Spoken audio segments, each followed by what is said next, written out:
Boa noite. Vamos prosseguir então o nosso estudo do Evangelho de Mateus. Nós estamos no capítulo 12 do Evangelho de Mateus. E estudando hoje, vamos começar a estudar hoje o versículo 5 de uma sequência. Vamos contextualizar um pouco, A Luciana tem tempo que não vem. Então, uma sequência que narra uma passagem de um encontro, um embate teológico mesmo, uma discussão teológica, entre Jesus e um grupo de fariseus. Por quê? Esses fariseus tentaram criar uma situação embaraçosa para Jesus e os discípulos que acompanhavam Jesus numa peregrinação até Jerusalém, no momento em que eles adentram uma plantação, colhem algumas espigas e estavam se alimentando, estavam com muita fome de se alimentar dessas espigas. Esses fariseus, julgando que os discípulos de Jesus não teriam conhecimento da lei, vocês já viram casos assim, O outro, você sabe ou imagina que o outro não conhece a lei, aí você inventa um negócio lá, que ele não conhece mesmo, ele vai achar que é verdade. Pô. Só que eles se deram mal, porque Jesus sabia mais que eles, Eles se deram mal, tentaram falar, eles estão cometendo pecado. Aí Jesus falou, não, porque é proibido fazer jejum no sábado. E eles estão se alimentando no sábado justamente para honrar a lei. Mas eles invadiram a plantação do outro. Porque lá no livro tal diz que é permitido adentrar a plantação do outro, desde que não recolha um cesto inteiro, ou um balde inteiro, que seja só para matar a fome. Aí eles já ficaram assustados. Opa, esse aí demos mal, Esse aí conhece. Aí Jesus não parou. Aí na sequência ele veio com duas situações, em que Jesus utilizou uma técnica rabínica que se chama Kal vachomer. O que quer dizer Kal vachomer? Quer dizer leve e pesado. Então o que Jesus fez? Numa mão estava a situação que aconteceu ali no momento. Os discípulos invadiram a plantação e colheram algumas espigas. Na outra mão está o que algum personagem da tradição bíblica tenha feito antes. Ele falou, vamos comparar os dois? Então, se for para falar que um cometeu pecado, quem é que cometeu? Pegou uma situação em que Davi se alimentou com um grupo de amigos dos pães da proposição, que ficam no Santo dos Santos, no tabernáculo, no templo. Vamos ver então? Coloca no leve ou pesado. Qual que é mais pesado? Qual que tem mais peso de pecado, então? Aí, então para eu dizer que os discípulos cometeram pecado, uma profanação, eu vou ter que dizer que Davi também cometeu. Aí recuaram. Então, Kal vachomer é essa técnica rabínica em que você pega uma situação bíblica, pega a situação real que está acontecendo e compara. Qual que tem mais peso? Qual que tem mais valor? Qual que tem mais intensidade? Essa é a técnica de Jesus. Hoje ele vai fazer o Kal vachomer de novo, porque ele vai remeter a uma outra situação. Vamos ver qual que é? Mateus capítulo 12, versículo 5. Ou não lestes na lei que aos sábados os sacerdotes no templo profanam o sábado e permanecem sem culpa? Kal vachomer. O que é isso? Bom, lá no livro de Números, que é um dos livros do Pentateuco mosaico, no capítulo 28, tem dois versículozinhos, o versículo 9 e o versículo 10, que diz assim, sobre as tarefas dos sacerdotes junto ao templo. No dia de sábado, então no sábado, nós não estamos estudando, é o sábado? Oferecerás 2 cordeiros de 1 ano, sem defeito, e 2/10 de efa de flor de farinha, misturada com azeite em forma de cereais, com a sua oferta de libação. É o holocausto de todos os sábados, além do holocausto contínuo e a sua oferta de libação. Então, está dizendo lá no livro de Números, uma determinação litúrgica da tradição judaica. Sacerdote, todo sábado você vai pegar um cordeirinho, aliás, isso é mais de 1, 2. Vai pegar 2 cordeirinhos, vai imolá-lo, sacrificá-lo. Aí tem que esfolá-lo, tirar a pele, esquartejá-lo, tirar as vísceras, para colocar na grelha né, do altar do sacrifício, do altar do holocausto, e queimar. Fazer um churrasquinho. Faz lá, com 2 cordeirinhos. Vai pegar a flor de farinha, que é a farinha mais fina, a farinha tipo 0, né? Tipo 1, tipo 0. Vai pegar a farinha, vai pegar o azeite, vai fazer um bolinho lá para assar um pãozinho ázimo, né? Um pão tipo um biscoito água e sal, sabe? Sem fermento. E vai fazer isso. Isso dava trabalho. Só que está dizendo aqui, na determinação mosaica, que isso deveria ser feito no sábado. E uma das condições para que o judeu viva o seu sábado plenamente é que ele faça o que Deus fez no 7º dia. O que Deus fez no 7º dia? Descansou. Então, no sábado, o judeu não varre casa, o judeu não faz, não mexe com a horta, ele não vai para a lavoura, ele não vai tosquiar lã de cordeiro. O sábado não se trabalha no sábado. O sábado é um dia consagrado. Você dedica todo o sábado ao estudo e, principalmente, meditação em torno da lei. Jesus pega e fala assim, espera aí.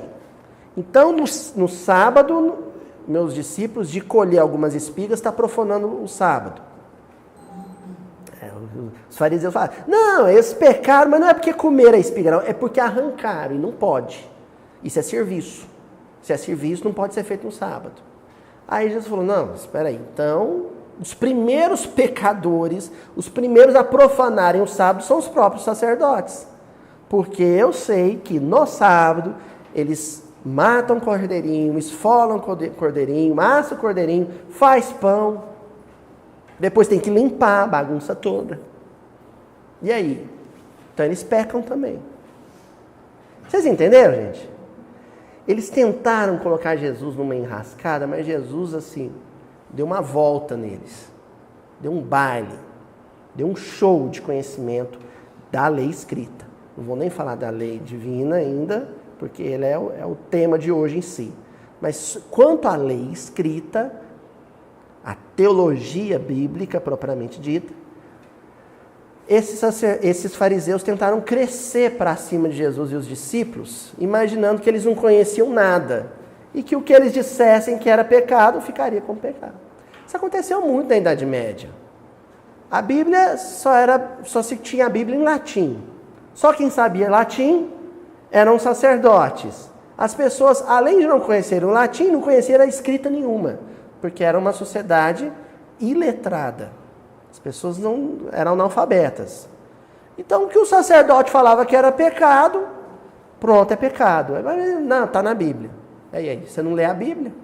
Como é que faz? Entenderam? Essa é a situação que eles tentaram criar.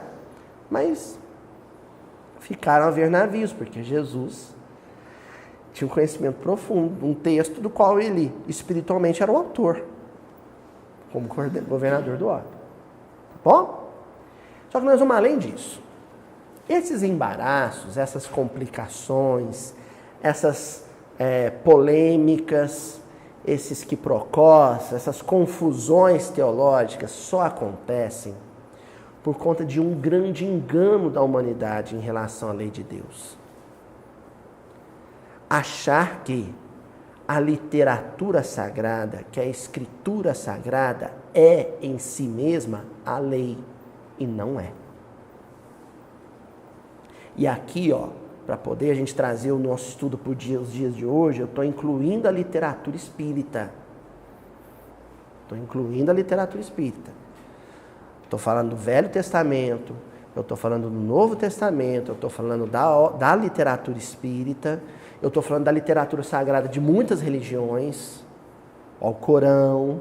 Estou falando, do livro dos mortos tibetano, estou falando de vários livros sagrados. A literatura escrita, ela é inspirada, ela é revelada, mas ela não dá conta, ela não consegue conter em si toda a lei de Deus. Não dá conta. E aí a pessoa que domina muito, que conhece muito, já começa com o primeiro grande engano, achar que conhece toda a literatura sagrada. Ou melhor, achar que conhece todas as camadas contidas nela. Então olha só como é que é o processo. O sujeito é o doutor das leis. Aí eu estou falando qualquer intelectual, teólogo de qualquer agremiação religiosa. Protestante, católico, espírita, judeu, o que for. Primeiro começa a empáfia, a arrogância, o equívoco de achar que conhece todas as camadas. Em terra de cego, quem tem um olho é rei. A maioria das pessoas não conhecem nem a literatura inteira.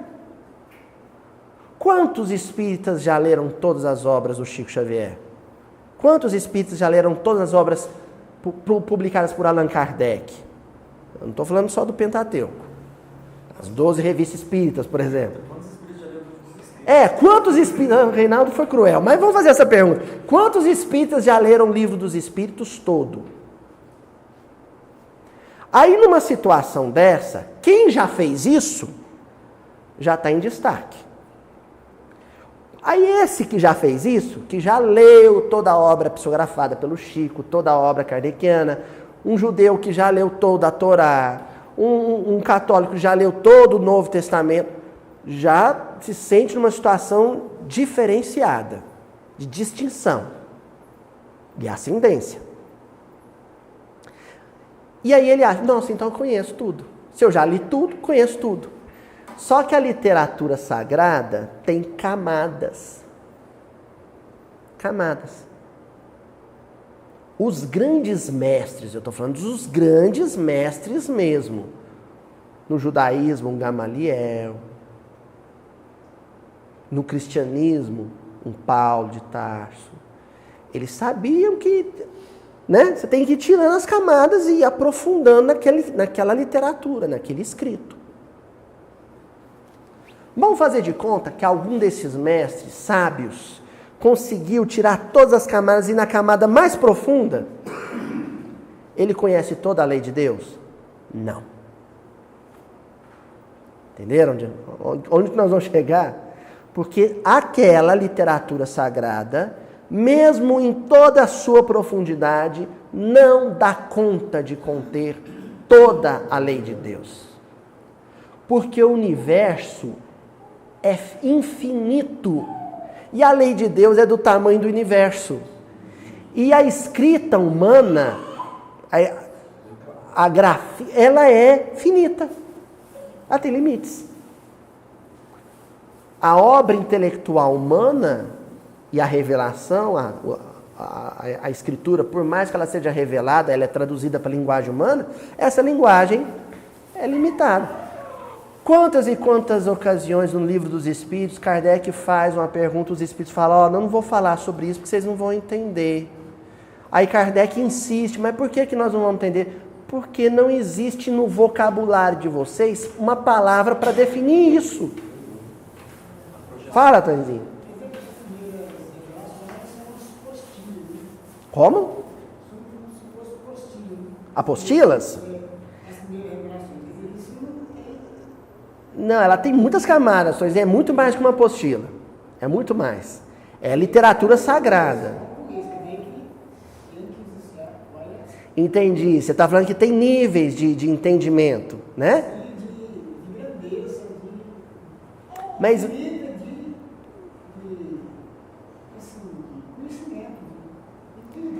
Tonzinho, só que quando nós estamos falando de entendimento de anjo, eles estão além disso. Eles já estão num outro processo de assimilação que não é o da linguagem articulada. Só um pouquinho, Renato, já vou te passar a palavra. Que não é o da linguagem articulada. Por quê? Os próprios espíritos da codificação falavam para Kardec. A linguagem humana não dá conta. Como, por exemplo, os atributos de Deus. Aí lá no começo do Livro dos Espíritos, começa a falar, né, onipresença, onisciência, onipotência, vai falando todos. Aí os Espíritos falam para Kardec, falam, só que aí estão alguns dos atributos de Deus, aqueles que já é possível expressar com a linguagem humana. Mas existem qualidades de Deus, aí sabe que eles respondem para Kardec? Que vocês não vão poder entender, não é porque falta linguagem, não, é porque falta sentidos. Olha, Falta sentido. Esses 5 sentidos de vocês... Então tem coisas sobre Deus que nós não vamos... Mesmo se inventasse uma palavra para isso, vocês não iam entender. Faltam sentidos. Fala, Reinaldo. Uma perspectiva matemática, né? Quando você diminui uma dimensão, você tentar pegar uma coisa que é maior que menor, você tem a projeção, que você tem uma boa... Em escalas, né? Com a projeção da sombra e da luz, né? Então até remete lá o mito da caverna. Então, se você tem uma coisa que só estão vendo sua sombra, ele é uma projeção do que é... Mas não é a coisa em si. Não é a coisa em si. Tem muito menos detalhe. Bem lembrado, bem Então, lembrado. assim, essa projeção na matemática que a gente pode pegar a luz, né, como projeção da sombra, é uma ótima metáfora. E aí a gente percebe a influência da cultura grega, o mito da caverna, por exemplo, que você mencionou, no pensamento de Paulo, porque ele era grego também, né? Quando ele fala lá na famosa epístola aos Coríntios, né? Quando ele fala assim, agora vemos em espelho, mas então um dia veremos face a face e conhecerei como sou conhecido. Lembra que ele fala isso no final? Ainda que eu falasse a língua dos anjos, ele termina dizendo isso. Ele fala, tudo que a gente enxerga sobre a face de Deus, por enquanto, é sombra, é reflexo, não é a face em si, porque nós não temos olhos de ver, nós não damos conta disso. Então, nós vamos destacar nesse versículo de hoje uma palavrinha e vamos tentar ver todas as possibilidades de entendimento sobre ela. Para quê? Chegar a qual conclusão? Já vou antecipar a conclusão. Ninguém pode dizer que a conhece plenamente no mundo terreno, na experiência terrena. Que palavra é essa? Lei. Lei. Então, quando Jesus diz assim, não lestes ou não lestes, ele está falando de uma face da lei, uma sombra da lei, um reflexo da lei, a lei escrita. Então, nós vamos falar aqui de 3 perspectivas, 3 pontos de vista sob a lei, que estão abrigados, contidos dentro da palavra lei. É a lei aí com letra maiúscula. Primeiro, a lei escrita. A lei escrita, a lei revelada nos livros sagrados, nas escrituras sagradas, ela é a sua face mais fosca. Olha, a gente se achava o máximo porque estuda toda quarta-feira o Evangelho de Mateus aqui, né? A gente está ainda, engatinhando, porque nós ainda estamos lutando, esforçando, fazendo isso aqui para entender a lei escrita.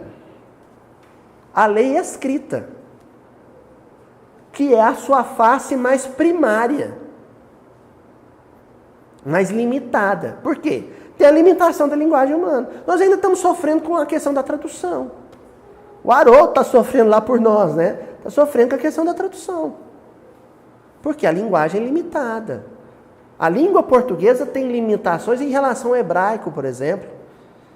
E a grega tinha limitações em relação ao hebraico. E a língua hebraica, por sua vez, tinha limitações em relação a uma segunda face da lei, que é a lei oral. A lei oral, Luiz, mas não é linguagem também? Nós não estamos falando também de palavra, de idioma, mas a lei oral, ela é mais flexível. Se eu quiser, eu venho 4 quartas-feiras aqui, 4 reuniões, falando do mesmo versículo. O que a oralidade vai estar me permitindo fazer? E essa é a razão desses estudos, esses esforços nossos para publicar esses vídeos no YouTube serem tão importantes. A gente tem consciência da importância deles. Porque a oralidade, ela te permite escrever e reescrever e reescrever e reescrever um texto escrito, que está impresso e acabou. O texto é aquilo, o texto escrito. A oralidade, ela te permite trabalhar com a matéria escrita, mas como um pizzaiolo, por exemplo, ou um padeiro trabalha com a massa, dando formatos diferentes, dimensões diferentes. Entenderam? Então, na tradição hebraica, você tinha a lei escrita, é aquela que foi para a tábua, para o pergaminho, mas você tinha a lei oral, que é a que saía da boca inspirada dos rabinos, dos mestres. É quando eles iam no sábado, por exemplo, na sinagoga, liam um trechinho, uma paraxá, e em seguida comentavam. Na semana seguinte, repetiam a mesma leitura e comentavam. Então, essa oralidade, que na época, por não ter o registro de áudio, né, ela era transmitida, memorizada e expandida, geração após geração, ela é uma outra face da lei. Ela é, vamos dizer assim, ela é mais fluida. E era um grande patrimônio da cultura judaica. É o grande legado deles. Porque geração após geração, um discípulo aprendia o que ouviu do seu mestre, mas fazia reflexões novas. Então, quando ele ia transmitir para o seu discípulo, ele já transmitia aquilo incrementado, adensado. Então, vocês imaginem no curso aí de 1000 anos, quando chega no século I, Jesus encarnado já, você já tinha ali alguns séculos de tradição judaica, daquela lei mosaica sendo reprocessada, redimensionada, realocada pela oralidade dos rabinos. Isso aí a gente teve no cristianismo também.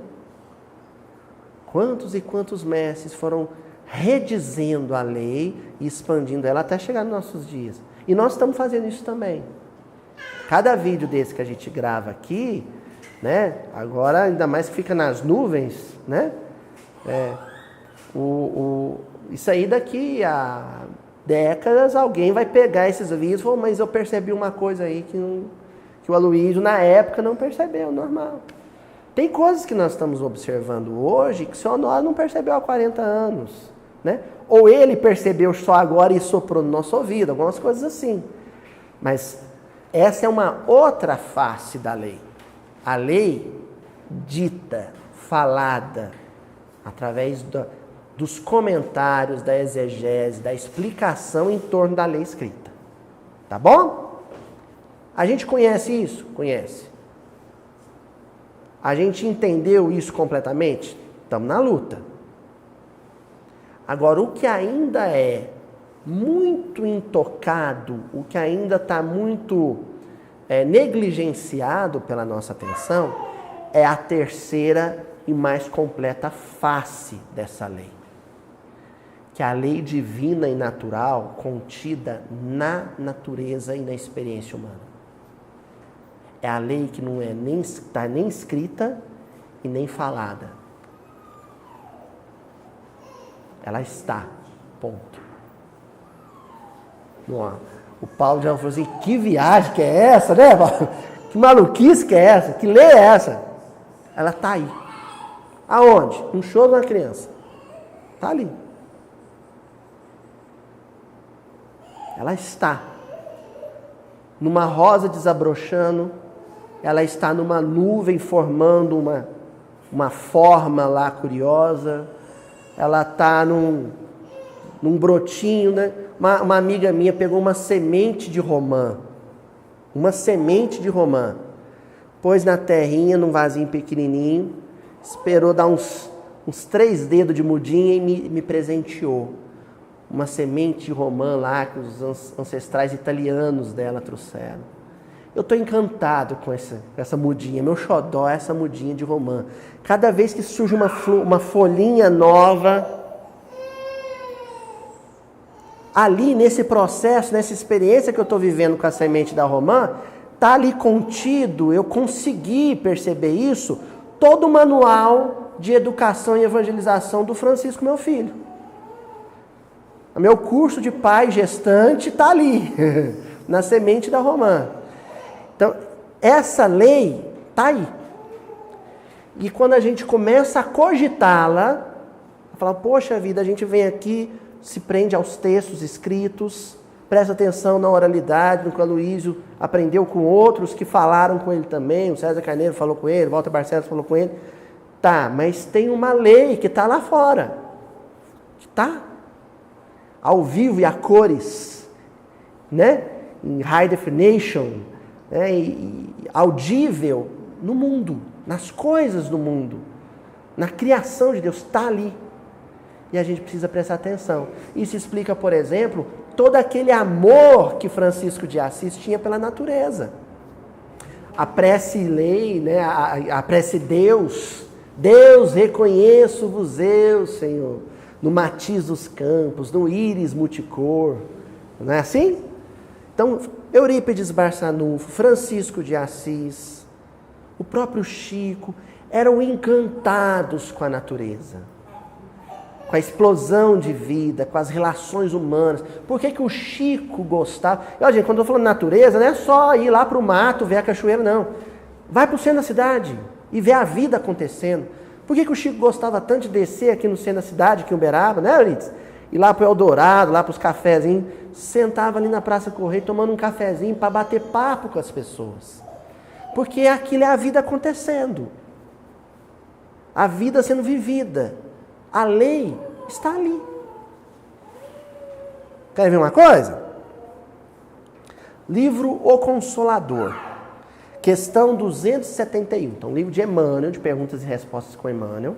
Na questão 271, os amigos lá de Pedro Leopoldo perguntaram para Emmanuel, já percebendo que existe algo que transcendia a tradição mosaica, que transcendia a tradição do próprio Novo Testamento e tudo mais.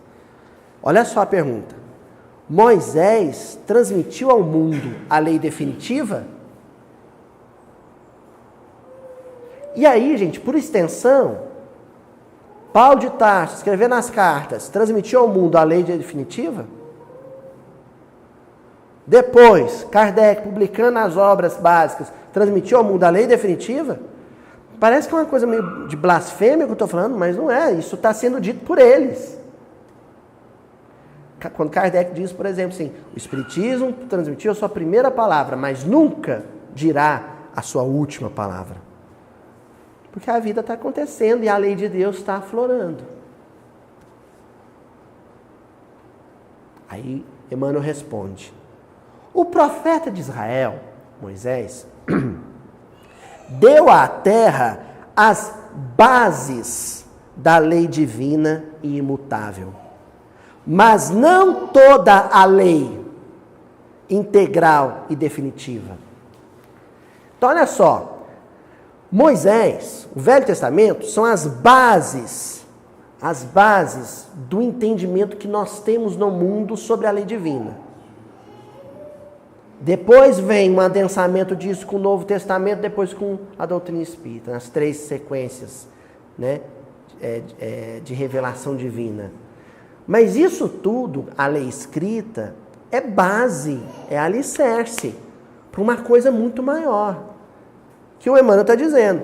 Isso, essa base escrita, revelada, não é a lei integral e definitiva. Como? Isso, Tonzinho. Entendi. Isso mesmo. Exatamente. Então, Tonzinho, se alguém, assim, às vezes acontece no inbox, no Facebook, no YouTube, alguém me perguntar assim para mim, assim, Luiz, eu quero começar aqui, o que eu faço? Começar esse trabalho de estudo? Ó, primeira coisa, as bases, conhecer o texto escrito. É a primeira coisa. Na hora que você tiver lido o Velho Testamento, na hora que você tiver lido o Novo Testamento, tiver conhecer da doutrina espírita, pelo menos a obra kardeciana e a psicografia de Chico Xavier, ler. Mas Nossa Senhora, então você não está pronto. Se surge uma preguicinha para fazer o básico, que é conhecer a literatura escrita, a lei escrita, então você já não está no ponto. Vamos lá, vamos ler.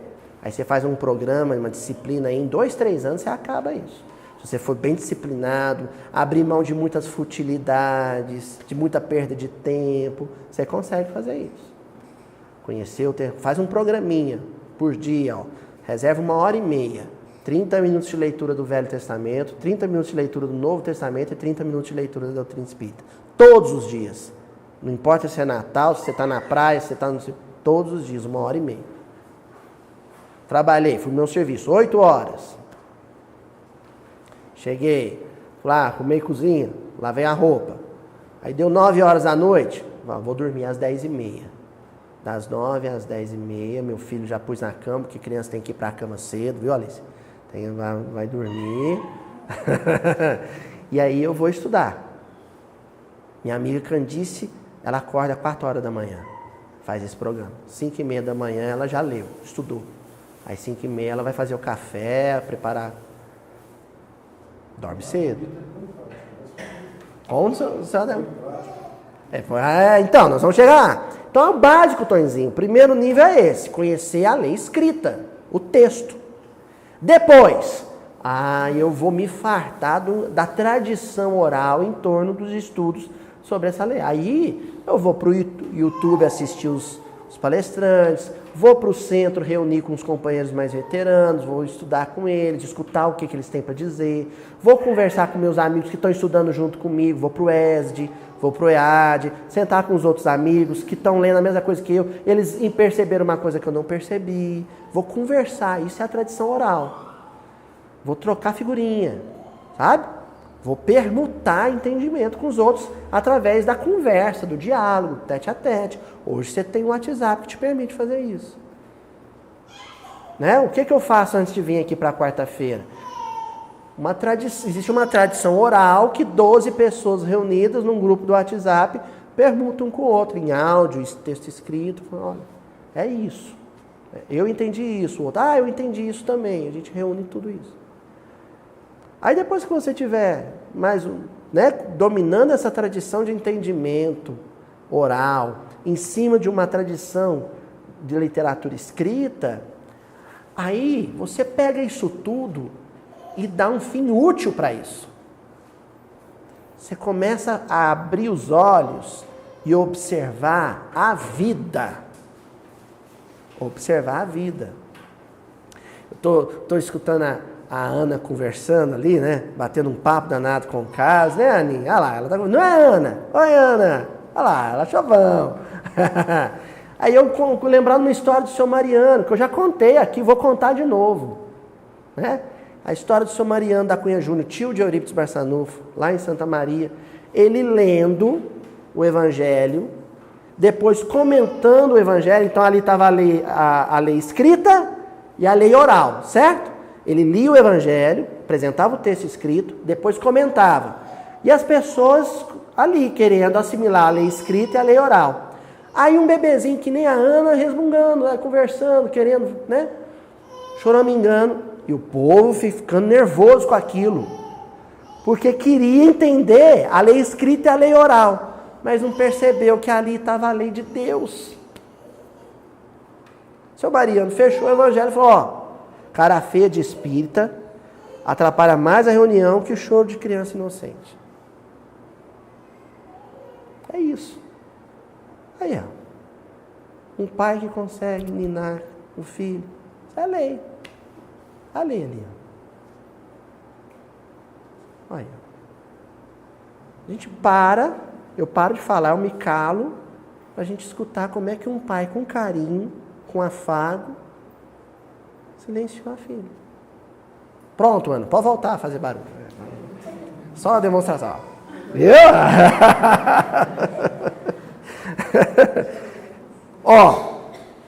Luiz, essa lei natural, se eu quiser percebê-la mesmo, se eu quiser assimilar os recados de Deus, as normas de Deus, as regras de Deus, as diretivas de Deus, para além do texto escrito e da tradição oral, onde é que eu busco isso? É simplesmente sentar numa praça e ficar olhando as pessoas?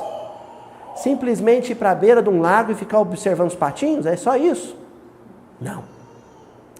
Na verdade, a natureza, o movimento da vida, projeta entendimento sobre você, mas precisa de uma lousa, de um painel. sobre o qual esse entendimento se projete. Vamos ver que painel que é esse? Vocês entenderam? A vida vai projetar a lei de Deus, mas precisa de um plano de fundo. Sabe? Uma lousa, onde ela apareça. Questão do Livro dos Espíritos, 621, clássica. Onde está escrita a lei de Deus? Em que lugar que essa experiência viva do mundo, alguém que adoece, alguém que nasce, uma planta que morre, uma planta que germina, onde é que isso vai aparecer na forma de lei? Resposta dos Espíritos: na consciência.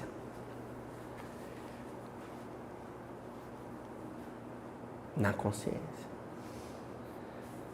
Então, né? Meu filho Francisco mexeu na barriga da mãe, eu pus a mãozinha e mexeu lá na barriga da mãe. Aquilo me sensibilizou. Eu falei, poxa vida, ele não sabe falar ainda. Alguém vai ter que traduzir os sentimentos, as necessidades e atendê-las. É eu e a mãe dele. Aí bateu aquele senso de responsabilidade paterna. Nossa Senhora, não posso brincar com isso não.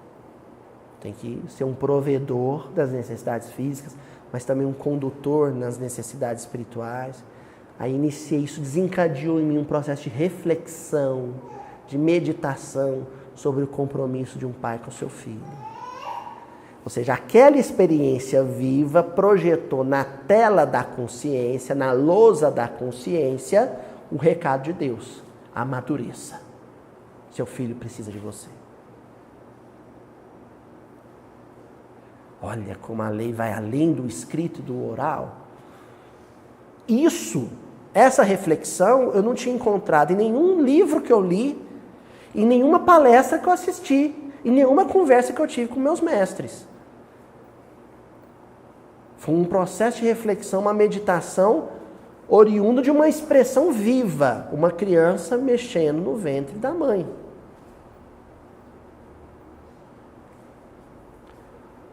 No Livro dos Espíritos aí, na questão 629, então na sequência, 8 questões depois, Kardec pergunta assim, que definição se pode dar então para moral?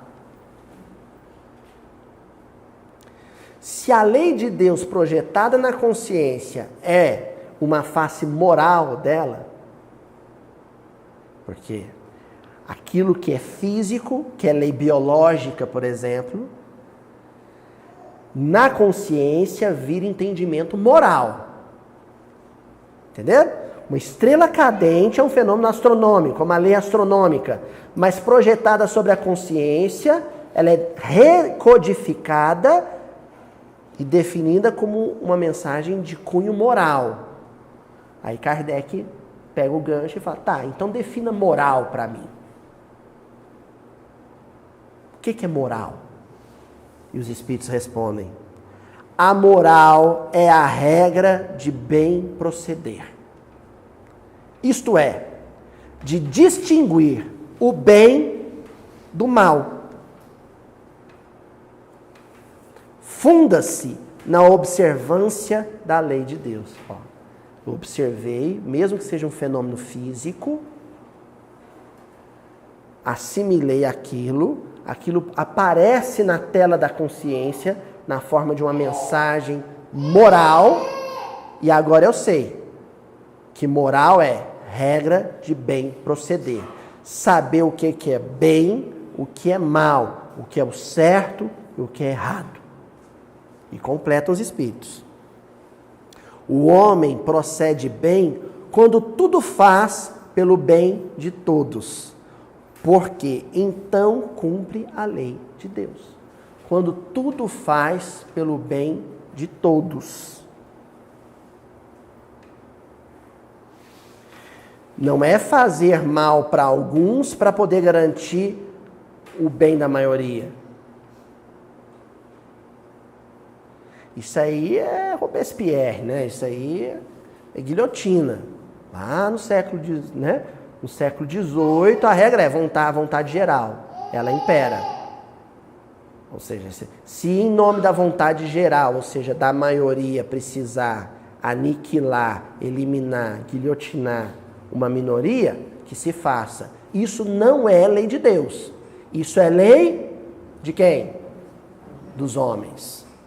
Isso não é lei de Deus.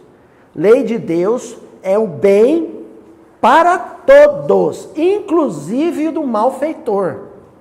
É um que ninguém entende. Eu tenho batido muito nessa tecla. Lei de Deus é o bem para todos. Se você garantiu segurança pública para uma pessoa X, para a maioria, para 50 pessoas, mas para isso você precisou torturar, matar, maltratar 2, isso é lei humana, não é lei de Deus. A lei de Deus garante segurança para a maioria, educando o coração da minoria malfeitora. Por isso que perguntaram para o Chico se ele acreditava em pena de morte. E o Chico falou assim, não, eu acredito em pena da educação. Como é que é isso, Chico? Aí ele falou assim, meu filho, é fácil, você condena a pessoa a ler um livro por dia.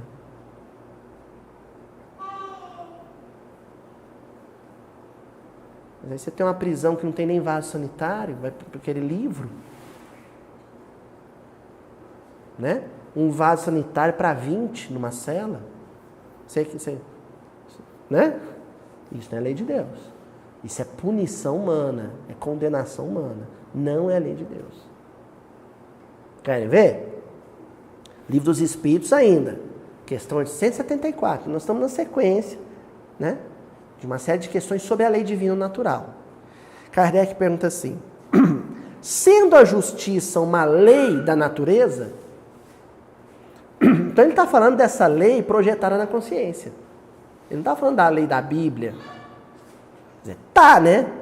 Mas ela nas suas camadas mais profundas, não na sua literalidade, que é até onde as pessoas chegam, no literal.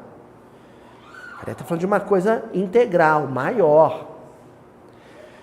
Como se explica que os homens a entendam de modos tão diferentes, considerando uns justos o que a outros parece injusto? Se a lei de Deus, plena, absoluta, está aí, por que uns entendem que tal coisa é justiça e outros entendem que tal coisa é injustiça? De onde vem essa discordância no entendimento da lei? Olha a resposta dos Espíritos. É porque esse sentimento, a esse sentimento, o de justiça, se misturam paixões que o alteram, como sucede à maior parte de outros sentimentos naturais, fazendo que os homens vejam as coisas por um prisma falso. Sabe o que acontece? Existe um ímpeto interior, né? Uma força interior que te mostra o que é o bem e o que é o mal. É a lei de Deus projetada na sua consciência. O problema é que na hora que ela vai se expressar, quando ela vai ser racionalizada e depois verbalizada, ela se mistura, se contamina com sentimentos de ordem inferior, de inveja, de ciúme, de raiva, de medo, de ganância. Aí misturou, aquilo não presta mais. Não presta mais. Não está valendo nada. Então, as nossas leis humanas, elas refletem as nossas necessidades sociais, elas refletem, sim, a inspiração divina, porém, elas foram contaminadas pelos sentimentos humanos inferiores dos nossos governantes, todos eles, em todas as épocas. Como professor de história, pode garantir para vocês, não salva uma época. Elas são impregnadas disso. Então, a gente às vezes fica com uma ideia de esperança, mas uma esperança em uma estrutura que ela está contaminada. Esperança a gente tem que ter em Deus. Esperança em Deus. Porque só em Deus você encontra a lei pura, sem contágio, sem mácula, sem manchas.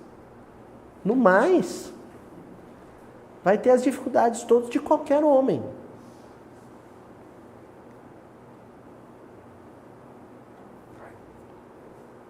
Completa os espíritos. Na questão 876. Posto de parte o direito que a lei humana consagra? Então tá, Kardec falou assim. Então vamos colocar de lado essa legislação humana, a lei dos homens. E ali você pode até colocar a legislação teológica ou teocrática, porque no Sinédrio hebraico, no século I, Paulo de Tarso usava a lei escrita para apedrejar Estevão, usou para apedrejar Estevão. Então, Kardec está dizendo, coloca de lado. Qual a base da justiça segundo a lei natural? Tá, se isso que está aí no mundo não é justiça, então o que é lei, justiça divina? Defina isso para a gente. E os Espíritos respondem. Disse o Cristo, queira cada um para os outros o que quereria para si mesmo. É a lei áurea, né? Não é a da escravidão, não. A lei magna, áurea, vem de auros, a regra de ouro. Kant trabalhou com isso, né, Renan? Kant trabalhou muito com a regra de ouro, não é, Luciano? Com a lei áurea, a lei máxima. Essa é a lei fundamental que deve reger toda a convivência humana em qualquer época, em qualquer cultura, em qualquer lugar. Ela é a principal máxima moral de quase todas as religiões que a gente tem. E ela é um elemento que vai equacionar com todas as circunstâncias. Você vai dialogar com as circunstâncias utilizando ela, entendeu? Então, por exemplo, aquela situação clássica do Emmanuel, né, o Públio Lentulus, no livro Há 2000 anos, quando o Saúde de Horas, o menininho, tá com a pedra e acerta a cabeça da Lívia. Vamos pegar aquela situação emblemática. Emmanuel, na ocasião como Públio Lentulus, conhecia a lei romana. Na lei romana, simples. Pega o menino, mata ele, pronto. Pega o menino, põe para remar até morrer e mata, acabou. Você trouxe ordem pública. Com tortura, com extermínio. Pronto. Aí a Lívia chama ele para a lei áurea. Públio é uma criança. Quando ela vira para o marido e fala assim, Adelmo, é uma criança, quem que estava na carruagem com eles? A filha. Ela está dizendo, pega a lei áurea. Você gostaria que alguém fosse impiedoso com a sua filha quando ela errasse? Você tem uma filha. Se for ela que venha cometer um deslize como esse, e aí? Tem que prender, tem que matar, tem que torturar, porque só assim que vai ter hora. Tá aí, amanhã seu filho é um criminoso.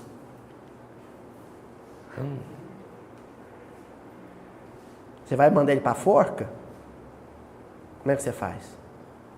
Ah, porque cadeia não tem que ter dignidade, não. Cadeia tem que é bandido, é um bando de bicho, põe na cela e deixa eles apodrecer lá. Amanhã seu filho tá lá, você no domingo, na fila quilométrica, com revista íntima, para levar um bolo para ele.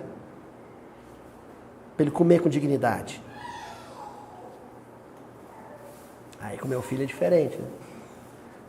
A regra de ouro é essa. Não fazer com o outro, você não queria para você. Por que você vai maltratar o filho malfeitor do outro, se você não gostaria que maltratassem o seu filho malfeitor?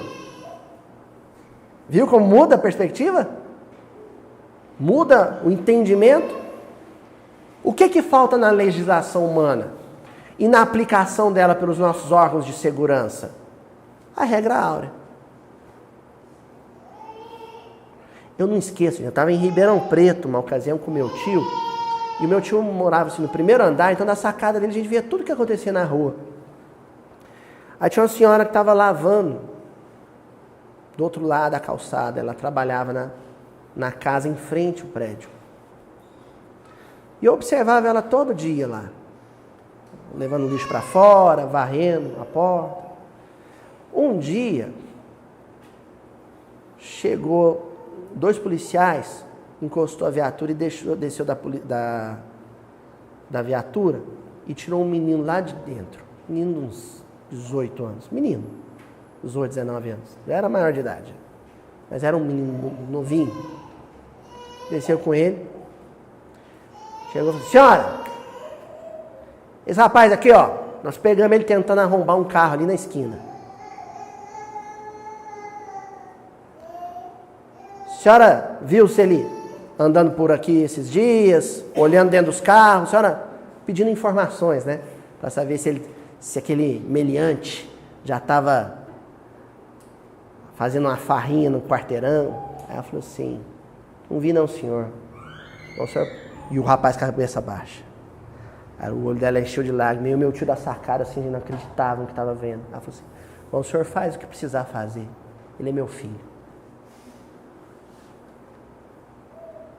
E o menino com a cabeça baixa. Os policiais não sabiam o que fazer. Falou, ó, senhora, a gente vai ter que levar ele. O senhor faz o que precisar fazer. Eu vou chamar meu outro filho e vou lá encontrar com vocês. Onde é que é? Para onde vai levar ele? Todo bandido tem mãe. Todo bandido tem mãe. Continuam os espíritos, ó. Na incerteza, perdão, voltando um pouquinho, ó. No coração do homem imprimiu Deus a regra da verdadeira justiça, fazendo que cada um deseje ver respeitados os seus direitos. Na incerteza de como deva proceder com seu semelhante em dada circunstância, trate o homem de saber como quereria que com ele procedesse em circunstância idêntica. Aí aqueles policiais da história que eu contei para vocês. Opa, e agora? Como é que eu trato esse menino? Com um policial, eu tenho que levar ele preso. Mas eu sou pai. Como é que eu gostaria que um policial tratasse meu filho se meu filho cometesse um erro? É assim que esse policial vai tratar esse menino.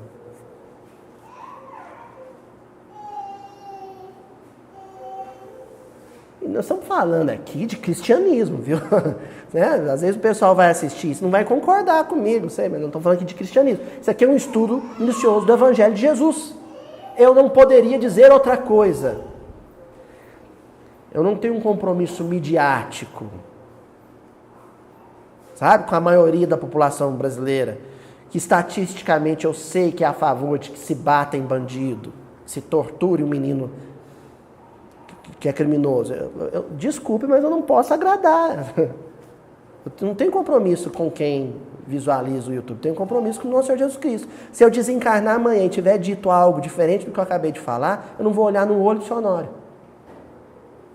Eu não vou ter coragem de olhar no olho dele. Eu quero estar com a consciência em paz. Guia mais seguro do que a própria consciência não lhe podia Deus haver dado. Não tem guia mais seguro que o da consciência. Consulta a sua consciência. Se eu tivesse nessa situação, como eu gostaria de ser tratado? Se fosse uma pessoa amada por mim, nessa situação, como eu gostaria que tratasse a pessoa amada? Deixa essa circunstância, alguém levando seu filho preso, ou você prendendo o filho de alguém. Deixa isso bater na sua consciência.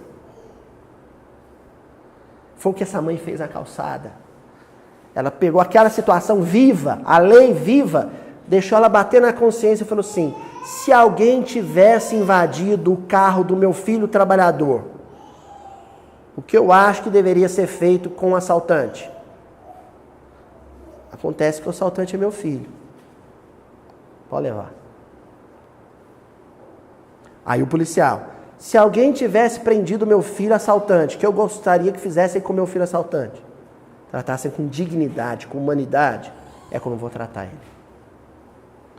Questão 879 do Livro dos Espíritos. Qual seria o caráter do homem que praticasse a justiça em toda a sua pureza? Aí Kardec começou a falar, e se alguém viver a lei, não só a lei escrita, e não só a oralidade, e para muito além da lei humana, o Código Civil ou o Código Penal, o que seria essa vivência, essa aplicabilidade? E os Espíritos respondem, o do verdadeiro justo. A exemplo de Jesus. Porquanto praticaria também o amor ao próximo e a caridade, sem os quais não há verdadeira justiça. Ó, na mesma frase, amor, caridade e justiça. Lei de justiça, amor e caridade, capítulo do Livro dos Espíritos. A exemplo de Jesus. Então, eu não sei, assim, eu fico tentando entender, mas isso eu não consigo entender muito. Por que que as pessoas agora estão tomando o texto bíblico, a experiência de Jesus, como um paradigma de ordem social, se elas não entenderam ainda que Jesus é misericórdia? Outro dia eu ouvi falar de um pacto cristão entre Rússia, Estados Unidos e Brasil. O que esse pessoal entende por cristianismo? O que é isso, um pacto cristão? Vamos fazer um pacto cristão? Primeira coisa, desarmar os 3 países. Você está lembrando, seu Adão? O que Jesus falou para Pedro fazer mesmo com a espada? Um pacto cristão? Então a primeira ordem de Jesus para os 3 países, desarmar os 3. Que nem o Japão fez. Depois da bomba atômica, né? Desarma os 3. Estados Unidos, acabar com a pena de morte. Rússia, eu não sei se na Rússia tem pena de morte. Né? A Rússia, parar de invadir os países vizinhos. Pronto. Brasil, dar dignidade para quem está preso na cadeia. Tratar o malfeitor da sociedade com carinho, com ternura, com firmeza, mas com humanidade. Com energia, mas com caridade. Isso é pacto cristão. Então não sei o que é esse pacto cristão. Não sei. Ó. Questão, e agora chegamos na famosa questão 886. Qual o verdadeiro sentido da palavra caridade? Como a entendia Jesus? Se é lei de justiça, amor e caridade, e deve ser seguida a exemplo de Jesus, então o que era Jesus vivendo essa lei? E os Espíritos respondem: benevolência para com todos, indulgência para as imperfeições dos outros e perdão das ofensas. Benevolência, indulgência e perdão. Benevolência é boa vontade, é acreditar que o outro pode ser melhor. Indulgência é a doçura no falar sobre o outro, não reclamar e criticar de ninguém, falar mal de ninguém. Perdão, se ele te fizer um mal, você saber dar uma outra oportunidade. Não, ele errou dessa vez, mas ele pode acertar amanhã. Isso é lei aplicada. É a lei divina cumprida, vivida. Quando eu pus a mão na barriga da Júlia, o Francisco mexeu e me ocorreu todas as responsabilidades de pai, eu pensar, mas eu não sou o único pai da terra. Eu tenho que conduzir esse menino para que ele não magoe o filho dos outros pais. Eu tenho que criar esse menino de maneira que ele não fira, não entristeça, não provoque sofrimento, desconforto nos filhos de outros pais. Esse é o meu compromisso de pai. Se eu não conseguir fazer isso, falei com o pai. Se eu não conseguir ensinar para o meu filho a regra áurea, qual que era o sentimento do quinto varro? Por que um espírito daquela nobreza, daquela envergadura, vinha para a terra e insistia? Porque ele não teve sossego enquanto não ensinou o filho Tassiano a regra áurea. O espírito nobre que já cumpria ela, ele vivia ela plenamente, um anjo. Quinto varro é um anjo. Mas enquanto ele não conseguiu fazer o filho Tassiano viver, aplicar, cumprir a regra áurea, ele não sossegou, não descansou. O sábado dele não chegou enquanto ele não concluiu a obra com o Tassiano. E aí tudo isso, gente, leva a gente, a dona Joana tinha até citado antes, ao Evangelho segundo o Espiritismo, capítulo 17, o item 3, o homem de bem. Vamos ver como num parágrafozinho dessa mensagem estão todas as questões do Livro dos Espíritos que a gente leu aqui na noite de hoje? Olha só. O verdadeiro homem de bem é o que cumpre a lei de justiça, amor e caridade. Acabamos de falar. Na sua maior pureza, sem sentimentos contaminando. Ela como ela é. A lei de justiça, amor e caridade na sua maior pureza. Paulo dá uma bofetada no rosto de Estevão, ele cai. A lei de justiça, amor e caridade dizia, oferece a outra face. Veio um sentimentozinho de, poxa vida, por que eu apanhei no rosto se eu não fiz nada? Estevão deixou esse sentimento contaminar o cumprimento da lei? Ele manteve a pureza do cumprimento dessa lei. Ele respirou fundo, ele alijou de si aquele sentimento que ele sabia que não era nobre, que era de indignação, de revolta, de raiva, e cumpriu a lei tal qual ela devia ser cumprida. Um homem de bem. Ofereceu outra face. Falou para Paulo. Olha, a diferença entre como você entende a lei e como eu entendo a lei. Isso aqui é a lei de Deus, olha. Não vou reagir. Se ele interroga a consciência, onde está escrita a lei de Deus? Na consciência. Se ele olha para dentro de si e vê na lousa da consciência, né, no painel da consciência, projetada a lei de Deus que está ao redor, que está no mundo, na vida, sobre seus próprios atos, a si mesmo perguntará se violou essa lei. Faz uma pergunta. Eu violei a lei? Porque o tempo inteiro a gente está se perguntando se o outro violou a lei. O tempo inteiro a gente está perguntando, fulano, olha lá o que ele fez. Aquilo é contra a lei? Aquilo é o mal? Sim, aquilo é o mal. Aí você comenta. Olha, veja como ele fez. E não se pergunta, eu violei a lei?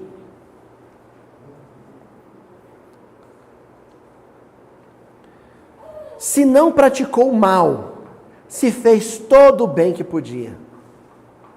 Que são coisas distintas, né? Você deixar de fazer o mal é uma virtude, mas é 1000 passos. É obrigação. Agora, além de deixar de fazer o mal, fazer o bem no máximo das suas forças, é 2000 passos. Aí é caridade. Quando Jesus fala, se alguém te pede 1000 passos, anda 2000. Ou seja, respeitar o outro, não jogar papel de picolé no chão para não gerar enchente, para não arrastar o carro do outro semelhante, isso é ética, é justiça. Agora, pegar uma vassourinha, uma pá e catar os papéis da rua, que não foi você que jogou, isso aí é caridade. Isso é misericórdia. Isso é a lei. É todo o bem que podia. Se fez todo o bem que podia e se desprezou voluntariamente em alguma ocasião de ser útil. Se ninguém tem qualquer queixa dele, Ave Maria. Enfim, se fez a outra em tudo o que desejaria que lhe fizessem. A regra áurea. É um homem de bem.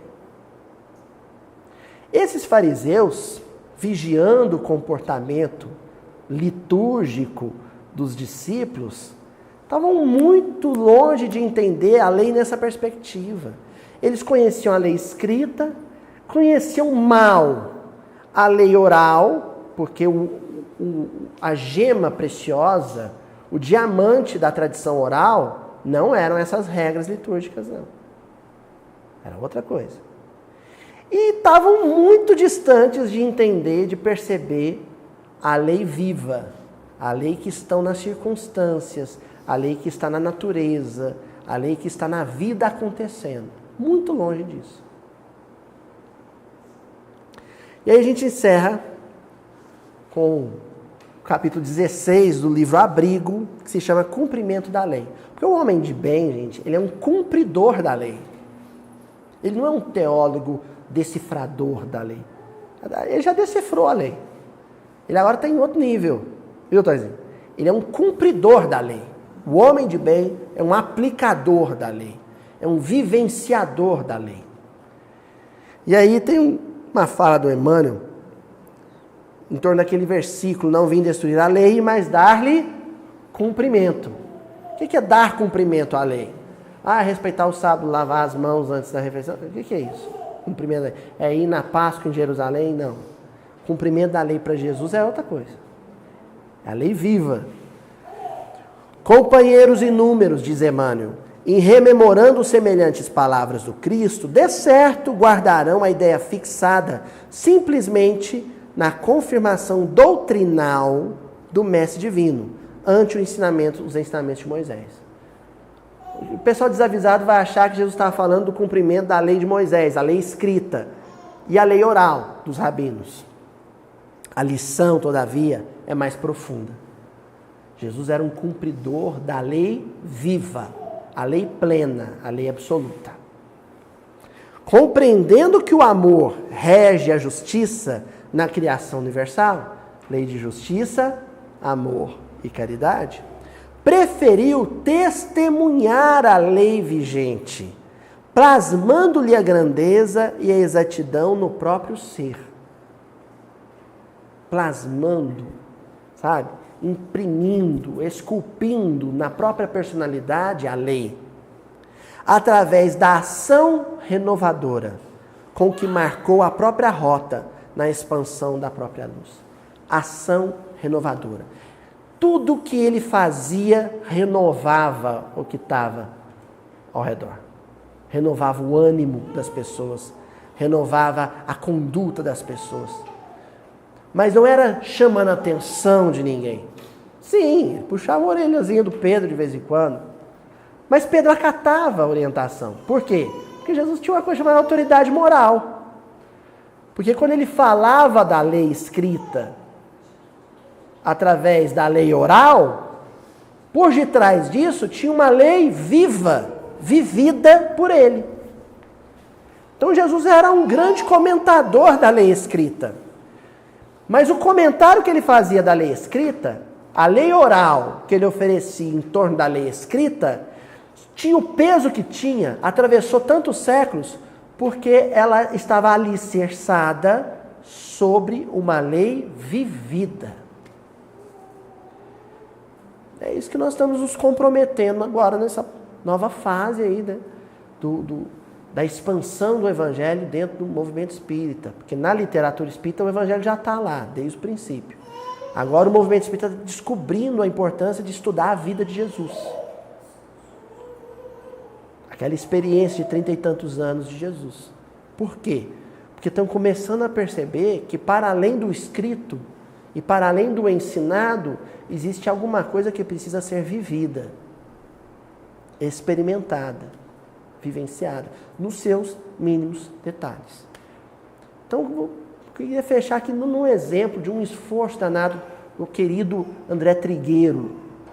Quando o Trigueiro grava um videozinho lá falando da coleta seletiva de lixo que ele faz no apartamento dele, separando lixo orgânico de plástico, isso é evangelho vivido.